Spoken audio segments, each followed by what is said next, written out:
नमस्कार. मनस्पर्शी साहित्य परिवार आयोजित गोष्टींच्या मळ्यात रमताना या कथा अभिवाचन कार्यक्रमात मी कुमारी मानसी संतोष मनाली पंडित आपल्या सर्वांचे अगदी मनापासून स्वागत करते.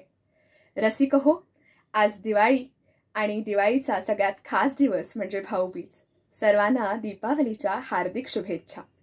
आणि आज भाऊबीजेच्याच निमित्ताने आपल्यासाठी त्याच विषयावर एक खास कथा आम्ही घेऊन आलेलो आहोत. कथेचे शीर्षक आहे भाऊबीज. लेखक कुमार निखिल प्रमोद कोलते. सुरुवात करते कथेला. प्रशांतच्या घरात आज अनोखीच भाऊबीज चाललेली होती. म्हणजे तशी पद्धत पारंपरिकच होती. त्याची लाडकी बहीण स्मिता त्याला प्रेमाने ओवाळत होती. भैया, कसला छान दिसतोयस, स्मिता अशी म्हणत असतानाच तिच्या डोळ्यातून अश्रू टपकले. प्रशांतच्या एका हातात मोबाईल कॅमेरा असतो. अमेरिकेत स्थित असलेल्या स्नेहाशी त्याचा लाईव्ह व्हॉट्सअप व्हिडिओ कॉल चालू असतो. कॅमेऱ्यात पाहून प्रशांत म्हणतो, हे बघ स्नेहाताई, तू रडतीयस ना, म्हणून ही पण आता रडायला लागली आहे. तू आधी रडायचं बंद कर बघू, नाहीतर मी कॉल एंड करीन. हा नाही रे दादा, कितीही प्रयत्न केला तरी डोळ्यातले अश्रू थांबतच नाहीयेत. मोबाईलमधून कनेक्ट असलेली स्नेहा स्वतःला सावरण्याचा प्रयत्न करत म्हणते, ताई, तुझ्यामुळे माझा भाऊ आज मला परत मिळाला आहे, अगदी जसा होता तसा. स्मिता कॅमेऱ्यात पाहून म्हणते, त्याला काहीही होणार नाही आता. देव माझं पुढचं सगळं आयुष्य माझ्या भावाला देव. कॅमेऱ्यातून पुन्हा स्नेहाचा आवाज आला. यावेळी तिचा स्वर भलताच अगदी गहिवरलेला होता. थँक्यू सो मच ताई. तू जे केलं आहेस ना, ते जगात कोणीच आणि कुठलीच बहीण करू शकणार नाही. स्मिताचा स्वरही आता गहिवरला होता. अगं, तुम्ही दोघी मला ओवाळणार आहात की अशाच रडत बसणार आहात? प्रशांतने असे म्हटल्यावर मग अत्यंत भावनिक वातावरणात त्या घरात भाऊबीज पार पडली. बरोबर 1 वर्षापूर्वी भाऊबीजेलाच तो दुर्दैवी प्रसंग घडला होता. नुकताच नोकरीला लागलेला प्रशांत आपल्या पहिल्या पगारातून बहिणीला सुंदर साडी आणि पेढे घेऊन भाऊबीजेसाठी निघाला होता.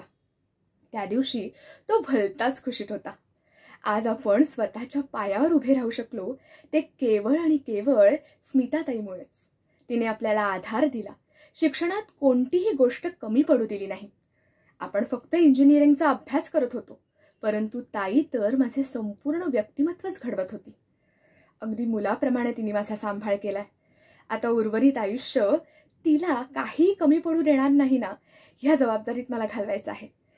आणि असं पुढचं सगळं जगणं तिच्यासाठी वाहून घ्यायचं आहे. नांदेड ते औरंगाबाद सबंध प्रवासात प्रशांत स्वतःशीच एकसारखा हेच सगळं पुटपुटत होता. औरंगाबादच्या एसटी स्टँडवर उतरल्यावर कधी एकदा स्मिताताईच्या घरी जाऊन तिला घट्ट मिठी मारतो असं त्याला झाले होते.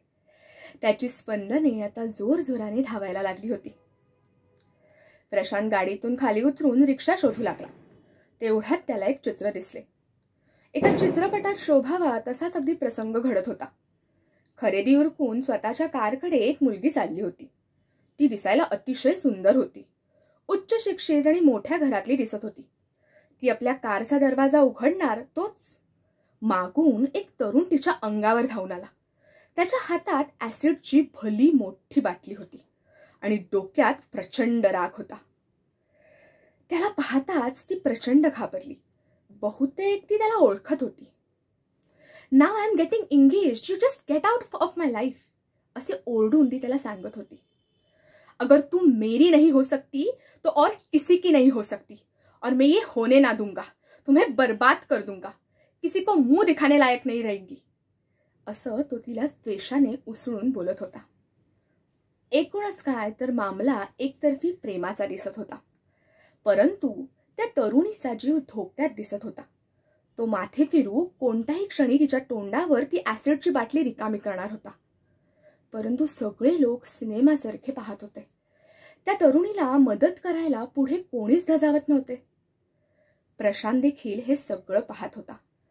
त्याला बहिणीच्या घरी भाऊबीजेसाठी जायची घाई तर होती, परंतु हे काय, त्याच्या समोर कोणाची तरी बहीण अडचणीत सापडली होती. या जीवघेण्या संकटातून कोण वाचवणार तिला? आता मलाच तिचा भाऊ व्हायला पाहिजे, तरच आज खरी भाऊबीज होईल. मनाशी असा पक्का विचार करून प्रशांत गर्दीतून वाद काढत पुढे गेला. तरुणीचा आणि त्या माथेफिरूचा वाद आता अगदीच टोकाला गेला होता. तो तिला मारझोड करत होता, तिचे केस ओढत होता आणि तिच्या चेहऱ्यावर ऍसिड हल्ला करण्यासाठी तिचा चेहरा केसांपासून वेगळा करण्याचा प्रयत्न करत होता. त्याच वेळी धावत जाऊन प्रशांतने त्या माथेफिरूला वेगाने तिच्यापासून दूर केले, परंतु माथेफिरूच्या हातातली बाटलीचे झाकण निघाले होते आणि झटापटीत ती बाटली प्रशांतच्या चेहऱ्यावर रिती झाली. शेवटी जे होऊ नये ते घडले. एका तरुणीला वाचवताना अनपेक्षितपणे प्रशांतच्या अंगावर ऍसिड हल्ला झाला होता. प्रशांत जोरजोराने ओरडायला लागला. क्षणभर काय झाले ते कोणालाच समजले नाही. तो माथेफिरू घटनास्थळापासून पळून गेला. त्या तरुणीने लोकांच्या मदतीने प्रशांतला दवाखान्यात नेले. तोपर्यंत तो मूर्छा येऊन पडला होता. ऍसिडने त्याचा चेहरा अगदी पार जळला होता. प्रशांतच्या बहिणीला स्मिताला जेव्हा ही बातमी कळली तेव्हा तिच्या दुःखाला पारावार उरला नव्हता. जिच्या संरक्षणासाठी प्रशांतने आपला जीव धोक्यात घातला होता ती तरुणी स्नेहा अमेरिकेतील एका कंपनीत सॉफ्टवेअर इंजिनियर होती. घडलेल्या घटनेची संपूर्ण जबाबदारी तिने स्वतःवर घेतली. प्रशांतला भाऊ मानून त्याच्या औषधोपचारांची सर्व जबाबदारी आणि खर्च तिने केला. अपघातात प्रशांतचा चेहरा खूपच जळला होता. अगदी त्याची ओळख पटणे देखील मुश्किल झाले होते. मग स्नेहाने प्रशांतला अमेरिकेला नेऊन त्याच्यावर प्लास्टिक सर्जरी केली. ती यशस्वी झाली.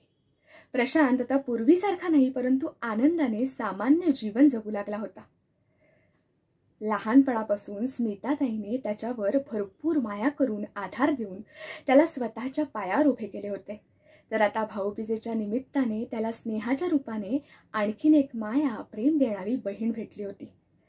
स्नेहा प्रशांतच्या जीवनात पूर्वीचे रंग आणू शकत नव्हती, परंतु एका बहिणीने सख्ख्या भावासाठी जे जे करायला पाहिजे ते अगदी सर्व ती करत होती.